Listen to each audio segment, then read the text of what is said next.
BRS social media coordinator మన్నే క్రిషాంక్ ను కూకట్పల్లి పోలీసులు రాత్రి అక్రమంగా అరెస్టు చేశారు. ఆయన మీద, ఆయన భార్య మీద కూడా కాంగ్రెస్ వాళ్లు సోషల్ మీడియాలో దాడి చేస్తున్నారు. ఈ మతి భ్రమించిన ముఖ్యమంత్రి ఏ విధంగా పోలీసు వ్యవస్థను వాడుకుంటున్నాడో ప్రజలు గమనించాలని BRS general secretary RS Praveen Kumar అన్నారు. ఈ సందర్భంగా ఆయన మాట్లాడుతూ, రేవంత్ రెడ్డి మీకు హోంమంత్రిగా ఉండే అర్హత లేదన్నారు.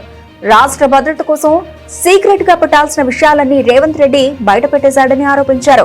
ప్రభుత్వ అక్రమాలను అన్ని ఆధారాలతో తెలుగు స్క్రైబ్ సంస్థ బయటపెట్టింది. ఇలాంటి సంస్థను తట్టుకోలేక యుఏపీఏ అనే యాంటీ టెర్రరిజం చట్టం ద్వారా అక్రమ కేసులు పెడుతున్నారని మండిపడ్డారు.